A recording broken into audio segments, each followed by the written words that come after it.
Good morning, children. How are you all? Today we are going to start our fourth chapter, that is separation of matter. For this we need to understand first of all what is mixture. Earlier also I told you a mixture is a combination of two or more pure substances in which each pure substance retain its individual chemical properties. The substances which forms a mixture are called constituents of mixture. So now the matter is, why do we need to separate the constituents of mixture? Students, we need to separate components of mixture so to obtain some useful and non-useful components. The first one in this picture you can see, to separate harmful or non-useful substance that may be mixed with it,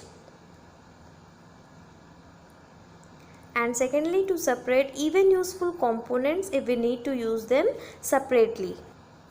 We are also separating mixture to obtain pure material also sometimes. Now we are going to learn about the methods of separating mixtures. The first one is hand picking. Hand picking is the most common methods of separation where the impurities in the mixture is of different shape. It can be separated by picking up that by hand, and that is only called hand picking. That is, the components of a solid mixture can be separated by hand picking. This is only useful when the particles are large enough to be seen clearly so that we can separate it easily.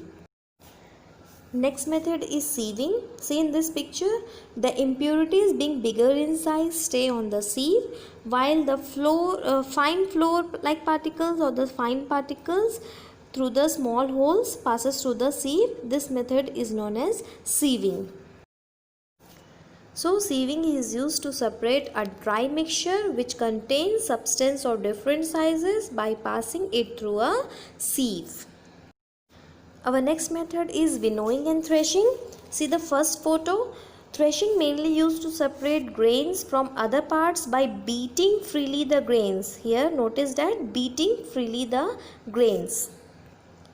And winnowing is used to separate grains from impurities like husk by dropping it from an height.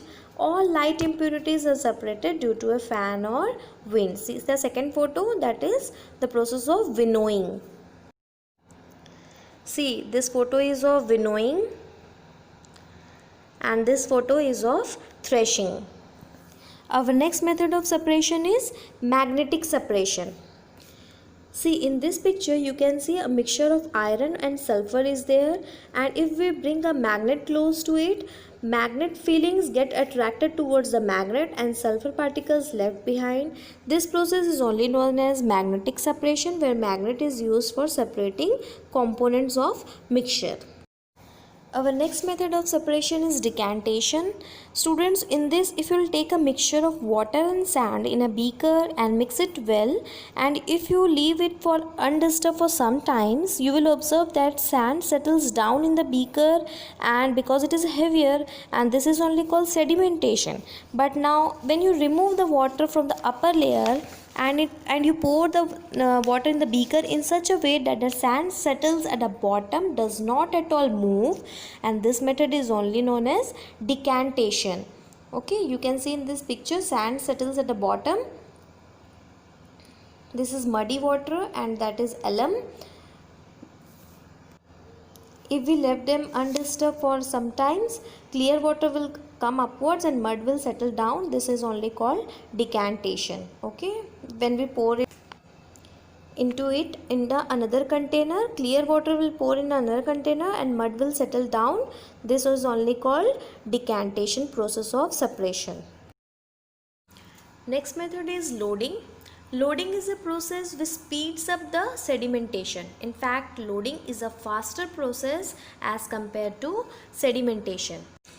In this picture you can see that a beaker is filled with impure water and a piece of alum has tied with a thread and it is put down in the water while holding the other end of the thread. Now if you remove the alum and leave the beaker undisturbed for some times, after 5-6 hours you will notice that impure water gets clean because the impure particles which is present in water becomes heavier due to alum and they settles down at the base of the beaker, and this process is known as loading. If you will decant the clean water into the beaker, you will get the pure water. Our next method of separation is centrifugation. Before explaining this method, I can give you an example of this, that is separation of cream from milk. Now you can understand very clearly. So centrifugation, for this you need to take a small bottle and fill it with muddy water, and after that close the bottle tightly with a cork so that water cannot spill up. Now you tie the bottle with a thread and revolve it in the same way as the stone. You will notice that mud particles are not attached to any thread, so they will not move towards the base of the bottle and it settles down. Now you can decant the water and separate it from mud. This process is only called centrifugation. So you can see this is the hand driven centrifugation machine. See in this picture, this is the hand driven centrifugation machine. Here students, I am ending my today's explanation. Next class we are going to learn some more methods of separation. Until that time, thank you.